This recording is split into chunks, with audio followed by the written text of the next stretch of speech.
Muslim di wilayah DKI Jakarta dan sekitarnya. Kami lanjutkan sampai Indonesia Malam, Saudara. Pasangan calon gubernur dan calon Wakil Gubernur Andika Perkasa Hendrar Prihadi hari ini menjadi pendaftar pertama untuk Pilkada Jawa Tengah. Pasangan ini menyusul pasangan Komjen Ahmad Lutfi Taj Yassin. Benarkah ini akan menjadi perang bintang di Pilkada Jawa Tengah? Kami akan bahas ini bersama dengan para narasumber. Sudah bergabung Jarod Saiful Hidayat, Ketua DPP PDI Perjuangan. Bergabung juga Habibur Rahman, Wakil Ketua Umum Partai Gerindra. Dan Ahmad Khairul Umam, Direktur Eksekutif Indo Strategik. Selamat malam semuanya, apa kabar? Assalamualaikum. Waalaikumsalam warahmatullahi wabarakatuh. Terima kasih semuanya sudah bergabung dalam diskusi kami kali ini. Pak Jarod, Pak Andika bersama dengan Pak Hendy sudah mendaftar pertama kali, tapi muncul ini upayanya untuk perang bintang di Pilkada Jawa Tengah. Apakah ini memang upaya PDI Perjuangan untuk mengimbangi nama Ahmad Lutfi yang akan bertarung di Pilkada Jawa Tengah nih, Pak Jarod?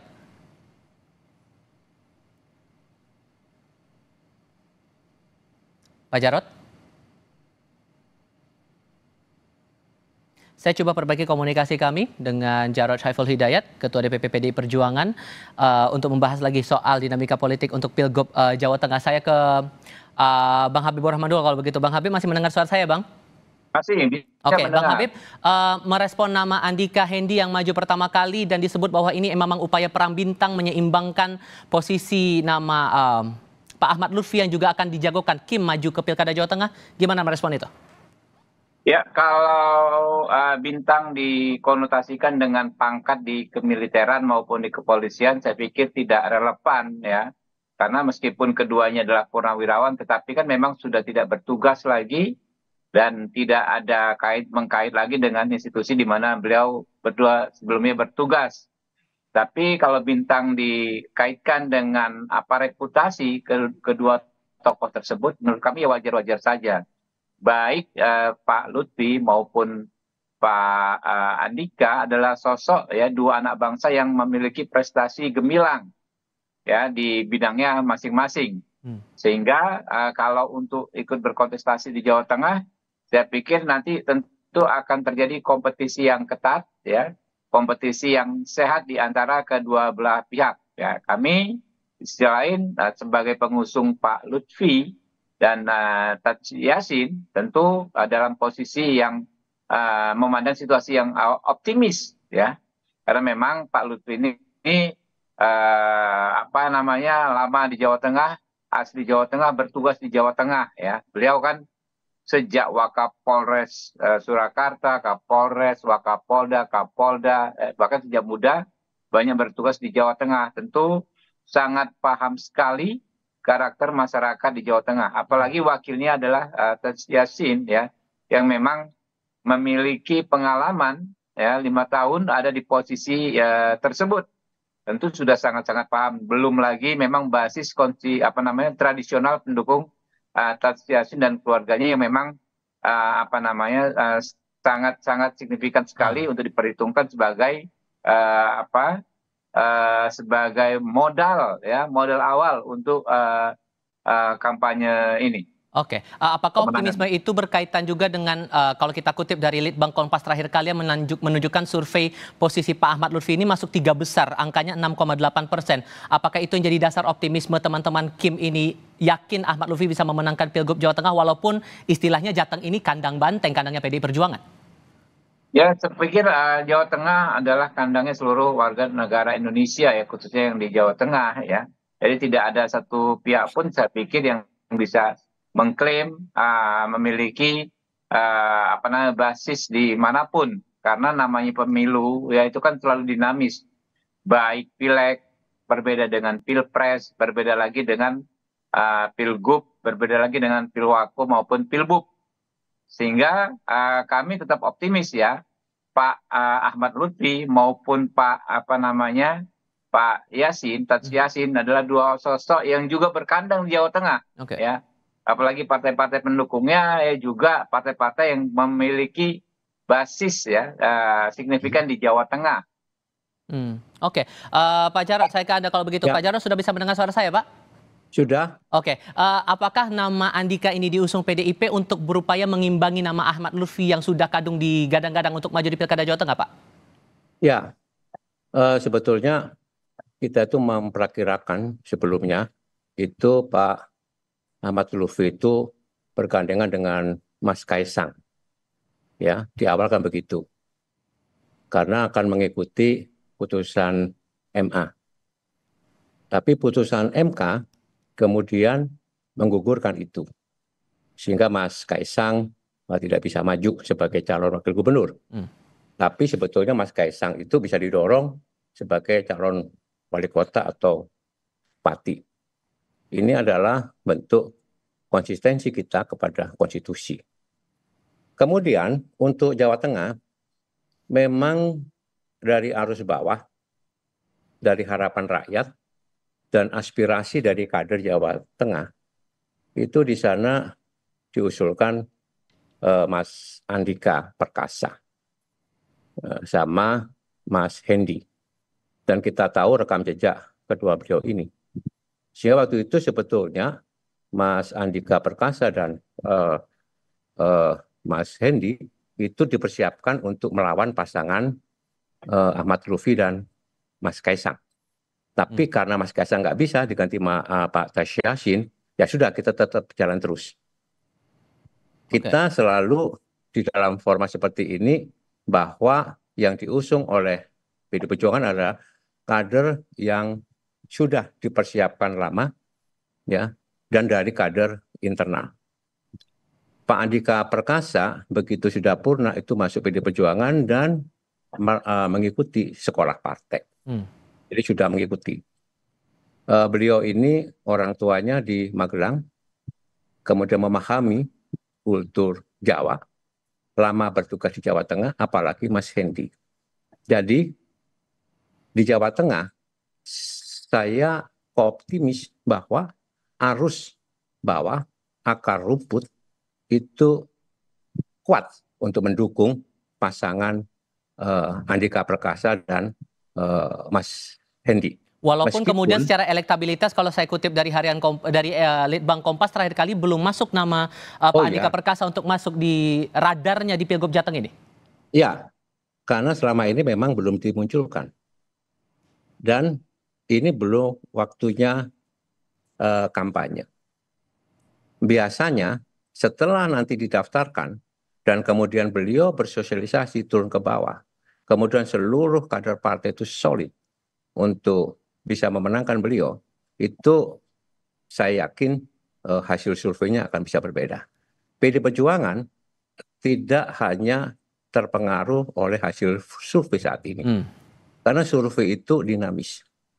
Survei boleh dianggap sebagai satu pengetahuan, satu peta, tapi tidak bisa digunakan sebagai satu patokan. Karena sifatnya sangat dinamis. Tetap kita perhitungkan. Dengan survei kita bisa mengetahui di mana kita harus turun. Oleh karena itu, PDI Perjuangan tidak hanya melihat hasil survei, tapi lebih banyak melihat bahwa di dalam pilkada itulah proses konsolidasi partai. Proses untuk gerakan partai untuk turun ke bawah. Bersama-sama dengan rakyat di akar rumput itu menjadi pertaruhannya. Sudah kami tangkap poinnya di situ. Instruksi PDI Perjuangan sudah jelas, seluruh kader partai begitu ada keputusan langsung untuk turun ke bawah. Nah, prinsip gotong royong itulah kekuatan dari PDI Perjuangan. Mas Umam melihat dua kandidat ini, ada nama Ahmad Lutfi, mantan Kapolda Jawa Tengah, kemudian Andika Perkasa, mantan Kasat, bertarung di arena yang sama di Pilgub Jawa Tengah. Kans perang bintang ini bakal gimana menurut Anda? Ya, memang kita perlu mengukur dari beberapa hal, terutama terkait dengan infrastruktur kekuatan politik dan juga infrastruktur non-politik. Dalam konteks ini diakui atau tidak, memang Jawa Tengah selama ini identik dengan kekuatan PDIP, kekuatan banteng, menjadi kandang banteng. Bahkan dalam sejarah pilkada di Indonesia, Jawa Tengah itu selalu dikuasai oleh PDIP. Kalau misal kita cermati di pilkada terakhir, itu bahkan PDIP mampu menguasai 28 dari 35 kabupaten kota di Jawa Tengah. Artinya dominasinya cukup kuat. Tetapi kalau misal kemudian kita cermati hasil dari Pileg beberapa waktu yang lalu, memang terjadi perubahan cukup signifikan.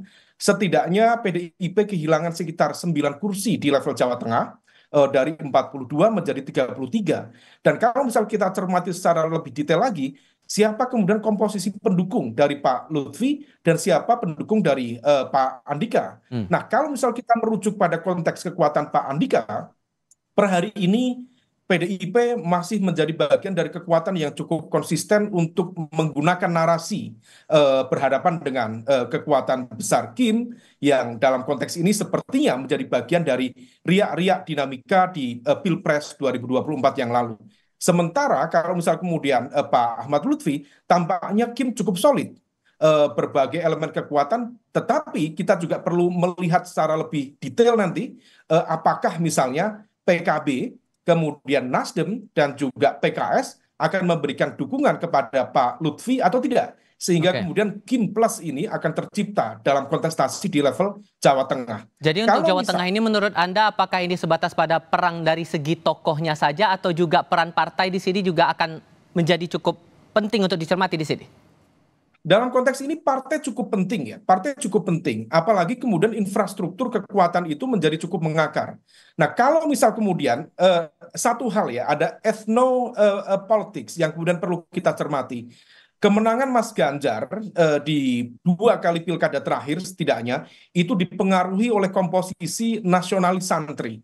Sementara dalam konteks ini misalnya Pak Andika dengan Mas Hendi lebih merepresentasikan corak nasionalis sendiri, yaitu representasi dari kader-kader terbaik di PDIP. Sementara kemudian kalau misal Pak Lutfi dengan Gus Yassin, justru per kali ini merepresentasikan karakter nasionalis santri. Kita ingat dari demografi kekuatan politik di Jawa Tengah, memang Jawa Tengah Selatan itu merepresentasikan kekuatan politik nasionalis dalam konteks ini lebih identik dalam bahasa Clifford Geertz itu abangan. Tetapi segmen kelompok masyarakat Jawa Tengah Pantura, Pantai Utara, Semarang, kemudian Demak, Kudus, Jepara, Rembang, itu lebih banyak didominasi oleh komunitas santri. Nah, demografi ini kalau misal kemudian dioptimalkan misalnya oleh Pak Lutfi yang juga tampaknya memiliki kedekatan dengan infrastruktur kekuatan di pengurus wilayah Nahdlatul Ulama, saat ini dipegang oleh Gus Rozin misalnya, kemudian menggunakan optimalisasi jaringan dari Gus Yassin yang notabene adalah putra dari Kiai Harismatik almarhum Kiai Haji Maimun Zubair, maka jaringan itu bisa teroptimalkan. Dan posisi dari PKB tentu cukup berpengaruh karena PKB juga tidak hanya bermain di level Pantura, tetapi juga di wilayah sejumlah wilayah selatan di Jawa Tengah.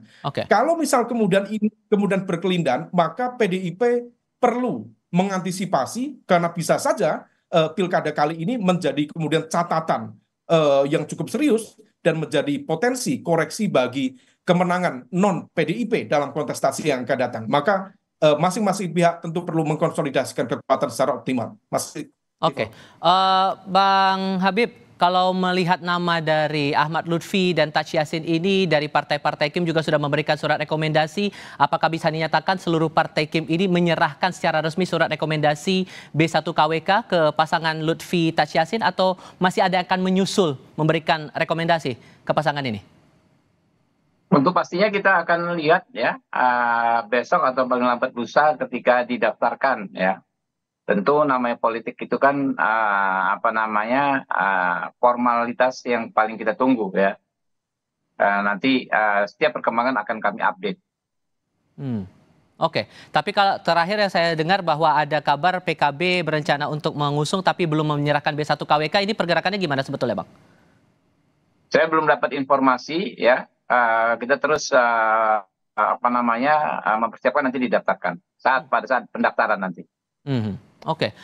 Kalau untuk PDI Perjuangan gimana mencermati ini? Karena kan dari segi nama tadi kan masih belum terlalu kuat sebetulnya dari nama Andika Perkasa, walaupun secara ketokohan memang sudah dikenal banyak orang begitu sebagai mantan Kasat begitu nama Andika Perkasa ini. Kalau dari segi elektabilitas saja belum mumpuni, bagaimana caranya untuk menggerek elektabilitas dari nama Andika Perkasa dan Hendrar Prihadi ini untuk maju di Jawa Tengah? Mas Jarod, mohon maaf ini audio masih ditutup. Boleh dibuka dulu? Pak Andika itu terakhir itu sebagai Panglima TNI ya. PD Perjuangan itu percaya kepada kekuatan suara rakyat. Sekarang rakyat punya akal sehat. Angin politiknya ini rakyat sudah tersadarkan. Sudah mulai bergerak. Karena lama sekali itu tidak bersuara. Sekarang bersuara. Sudah muak, dalam tanda kutip ya, dengan berbagai macam bentuk ya, penyimpangan konstitusi dan penyimpangan kekuasaan. Ya, sudah muak dengan nafsu-nafsu keserakahan, keangkara murkaan, ya, ketamakan untuk melanggar kekuasaan, dan kemudian dipertontonkan dalam bentuk kemewahan. Itu sudah muak. Rakyat itu jangan dianggap mereka bodoh. Sekarang sudah mulai bergerak. Angin politik yang kita tangkap sekarang bahwa suara rakyat itu sama dengan apa yang diperjuangkan oleh PD Perjuangan. Untuk taat kepada konstitusi. Untuk bisa memberikan kedaulatan pada tangan rakyat. Dan untuk menjaga supaya pemilu kada itu betul-betul bisa berjalan dengan jurdil dan luber. Stop TSN. Stop penyalahgunaan kekuasaan sama seperti Pilpres. TNI Polri harus netral. ASN harus netral. Penyelenggara pemilu harus netral. Kalau kecurangan-kecurangan itu dipertontonkan terus-menerus, akan semakin muak. Saya sangat sedih ketika ya energi besar rakyat itu digunakan untuk hal-hal yang sebetulnya tidak perlu dilakukan. Sebagai anak bangsa betul-betul kami prihatin. Mohon maaf. Saya harus sampaikan seperti ini supaya kita tidak mengulangi kesalahan di masa-masa yang jangan diulangi lagi kesalahan itu menurut Anda. Diulangi lagi. Berbagai macam intimidasi, ya, berbagai macam politisasi dan berbagai macam bentuk oligarki kekuasaan. Stop.